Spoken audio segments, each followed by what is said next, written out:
Professor Arbogast. Our next speaker is Mark Bauerlein. He's professor of English at Emory University, where he has taught since 1989, except for a term from 2003 to 2005, when he was serving as director of the Office of Research and Analysis at the National Endowment for the Arts. His scholarly books include The Pragmatic Mind, Literary Criticism and Autopsy, and Homophobia, A Race Riot in Atlanta. He's also the author of The Dumbest Generation, How the Digital Age Stupefies Young Americans and Jeopardizes Our Future. There are copies over here available after the talk. I hope you come and chat with him. His scholarly essays have appeared in PMLA, the Wilson Quarterly, and Partisan Review, and his commentaries and reviews have appeared in Wall Street Journal, the Washington Post, Toronto Globe and Mail, the Weekly Standard, represented myself, Commentary, The New Criterion, TLS, The Guardian, and many other periodicals. Please join me in welcoming him.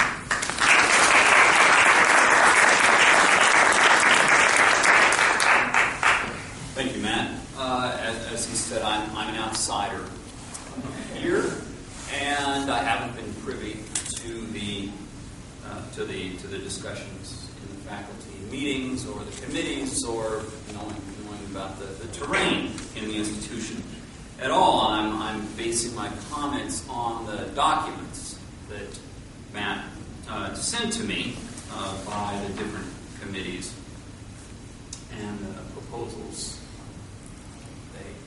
that they laid out. And I'll just be pretty quick on this so we can get to the discussion. But what really stood out to me in reading the documents was what appeared to be the awfully thin or absent research case for this curricular proposal.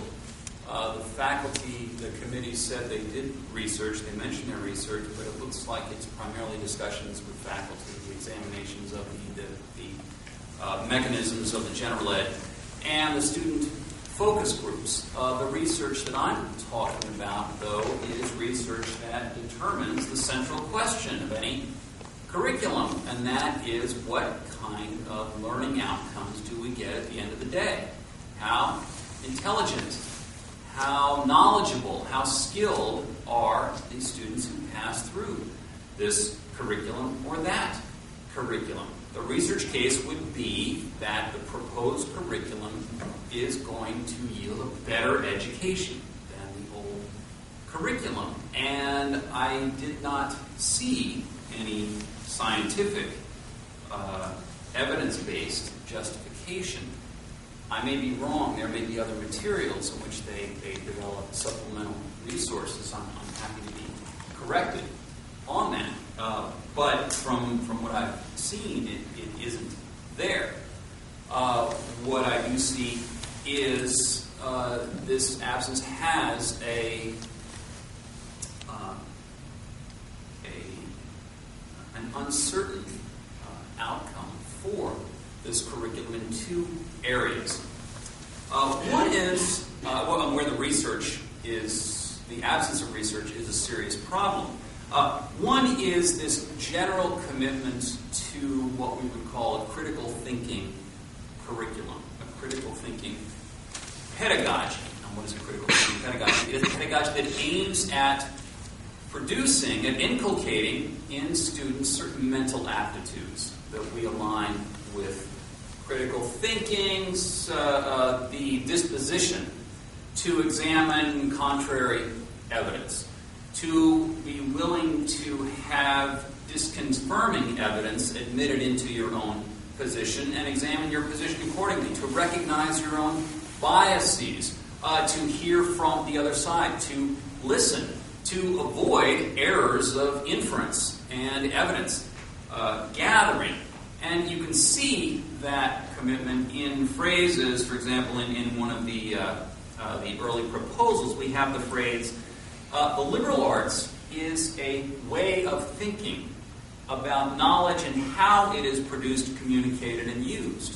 Not about knowledge, but way of thinking about knowledge. How we look at it, how we understand that knowledge.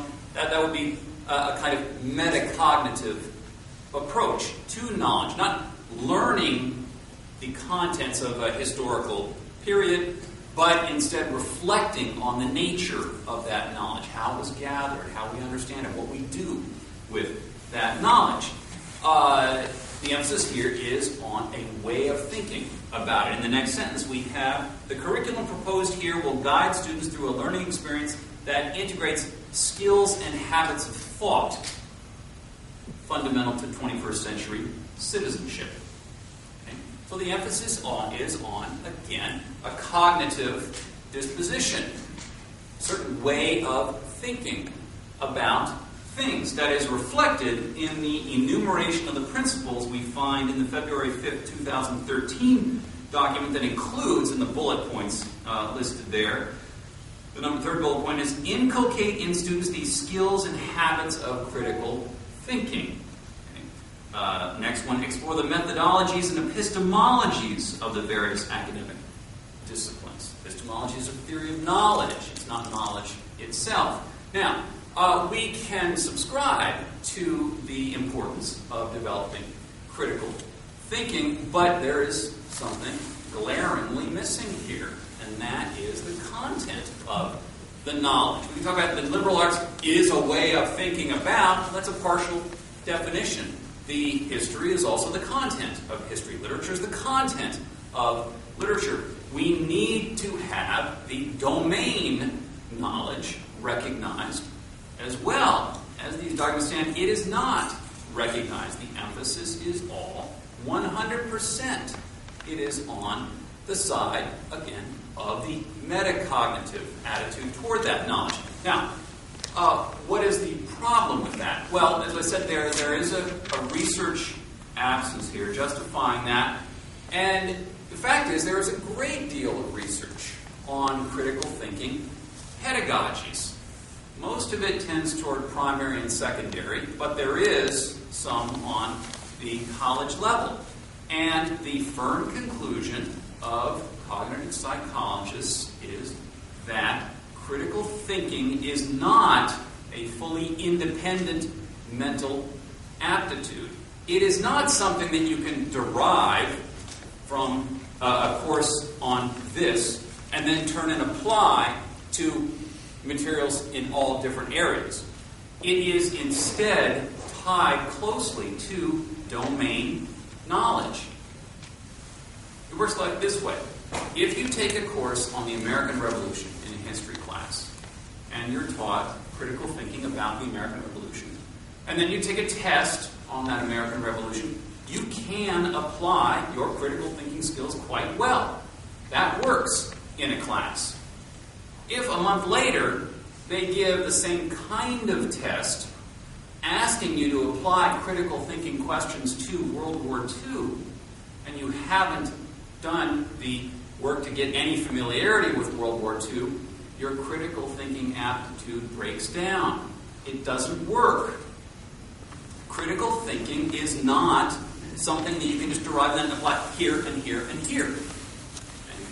And I can supply any people here with these general researchers' findings on this. The best summarizer of this is a psychologist up the road at UVA, Dan Willingham, who is a cognitive psychologist who writes a blog for the Washington Post as well. And I'm happy to give those materials to Matt to distribute to people. But the implication of this research for curriculum is it really matters what kind of history courses you take. If you take a history course in a narrow area, and you get tremendous depth there, that could be a fascinating, challenging course, and it would develop certain critical thinking skills. But outside of that course, when you get beyond that area, there is no guarantee that your historical thinking will be applicable. The broader your background knowledge is in history, the better you will be able to engage in critical historical thinking. So, that's the first issue that I'll raise for the critical thinking pedagogy side of this. This is a suspect assumption, and it should be questioned. We need to have the research to show that when they do develop the critical thinking, the courses they take will have the breadth. The implication is breadth has to come before depth. If we want broad critical thinking that is widely applicable, it has to come First, a broad survey of U.S. history is going to be a better preparation for the 21st century critical thinking aptitudes than a narrow historical course. Now, the next thing is, as the courses in the 100, 200 levels proceed, we see, when I looked at the writing class, the 150, we have a writing class, but it is tied to a specialized content, I think. I couldn't precisely tell, but it looks like it is tied to a specific content, and that we can develop writing-intensive courses out of that. Well, my simple question there is, how do the curriculum designers here know that William and Mary students get the sufficient writing instruction? Or we can apply this to other fields as well. How do we know that William and Mary students graduate with the knowledge of American history and American civics that will allow them to be critical thinking citizens? They talk about citizenship here. To allow them to be responsible, discerning, critical thinking citizens. You can't be a critical thinker as a citizen in this country if you don't know a lot about the Bill of Rights. Okay? If you don't know a lot about the founding documents. Okay? If you don't know about the history of Jim Crow, you do not examine contemporary issues over, say, affirmative action in this country. So, is there any determination on the part of William and Mary to ask, how much American history do our students know when they graduate? Is there any exam that has been given, beyond just an anecdotal way, to determine, here we have gaps? Is there any attempt to align the writing skills of William and Mary students with the courses that they took?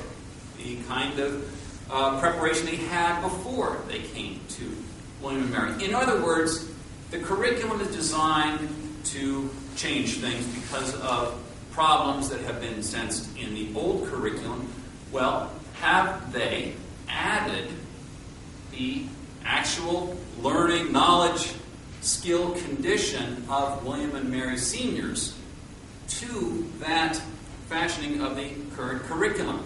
Will the 150 writing course, when it's on a specialized subject, be enough to get students to leave here being skilled, adept writers, ready to hit the workplaces or ready to hit graduate schools, being sufficient in that? Now, William and Mary students this is a competitive institution. You've got top students, they're taking AP courses and IB courses. But is that enough? Employers, corporations, including state governments, including manufacturers, even constantly complain about the writing skills of young hirees. Have we talked to human resources people who hire a lot of William and Mary graduates? How's their writing?